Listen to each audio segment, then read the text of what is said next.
Hello and welcome to another exciting video here in Mathland. Today we're going to talk about expanding binomials.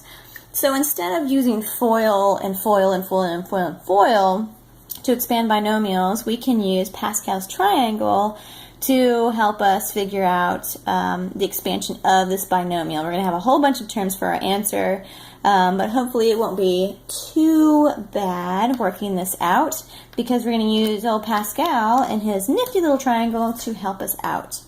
Okay, so off to the side, I'm going to put the Pascal's triangle. I've got 3a plus 2 to the fourth power, and so since it's to the fourth power, it's pretty small. I'm going to just go ahead and do a little Pascal triangle over here. So we always start with a 1, then 1 and 1, and then 1, 2, 1, because these add together to make that one, and then 1, and these guys form a 3, and these form a 3, and then a 1, and then 1, this is 4, and this is 6, and this is 4, and this is 1. Okay, so this is my fourth degree row. This is what I'm looking for. These are going to be my coefficients to my expansion with this binomial. So I'm going to stop right there. I'm going to use those later.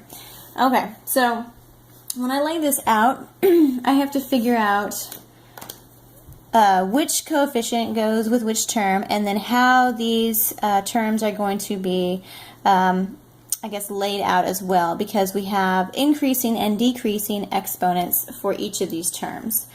Okay, so this one right here, our first term is always going to decrease. And then our second term is always going to increase.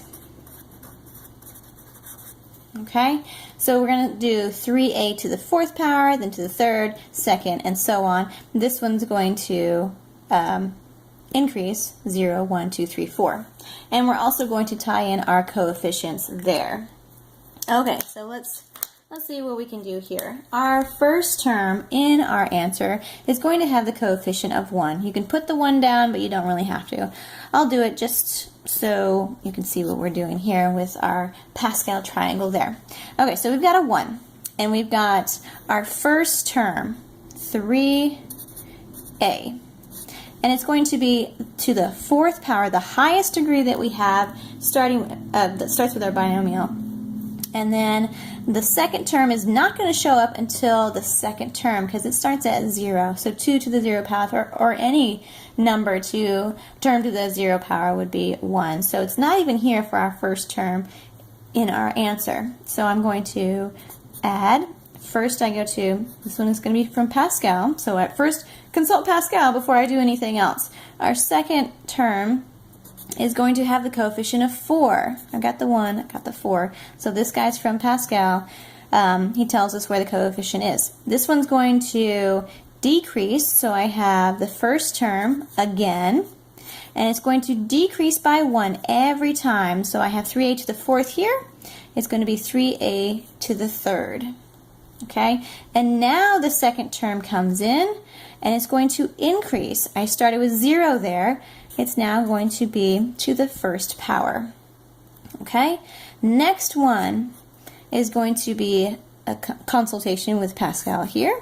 I've got a 6. First thing is talk to Pascal, and then we look at our terms. So coefficient there, our first term, 3a, and we are decreasing 4, 3, 2 is now the exponent on that. And our second term is going to increase 0, 1. Now this is 2. Okay, we're going to move on to our next term. Consult Pascal first. 4 is the coefficient there. Our first term, 3a. Okay, we've got 4, 3, 2, 1. And then our second term is increasing. We've got 0, 1, 2, 3. Okay, last one here. Consult Pascal first.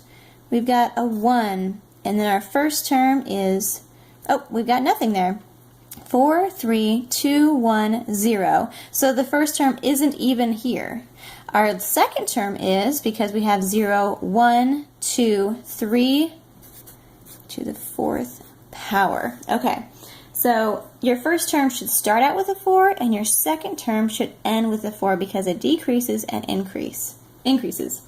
Okay, so now we just have to multiply together. You're not finished here. You have to multiply this out. So 3 to the 4th power, that's 9 times 9, 81. So we have 81 a to the 4th power. Okay, so that was from the first term there. Okay, now we have 3 times 3, 27 times 2, 54. Oh my goodness. Okay, 4 times 3 cubed times 2. Okay, 216. 216. I multiplied all my numbers together. And don't forget your variable. I have a to the 3rd power. Okay, I'm going to move on to the next one. Plus, we've got 6 times 3 squared times 2 squared. Oh, another 216. 216 a squared. Okay, and the next term here, 12, let's see, 4 times 3 times 8. 2 cubed, just so you see what I'm doing, is 96. 96, and our variable, a to the 1st power. And then our last one, we've got 2 to the 4th. 16 plus 16. No variable there. Okay? And this, we don't have any like terms to combine, so this is our solution. Yeah, I know it's crazy and huge, but that's it. That's what we would get if we multiplied this out. If we foiled and foiled and foiled this out, it would be crazy like this. Okay, so let's recap. We've got Pascal's triangle. Consult Pascal first for the coefficients that pop up here. So 1, 4, 6, 4, 1. That comes from Pascal's triangle. Do that first. And then look at your terms here. The first term is always going to start with the highest power that you have. Here in this case it was 4. So it decreased as we went along per term. Our second term will increase. So it starts with 0, then 1 to the 1st power, then 2, then 3, then 4. And then we multiplied all that we could together. And then, remember when you do exponentials, you're multiplying your coefficient and your variable that many times that the exponent says. And that's it. That's a binomial expansion. Enjoy.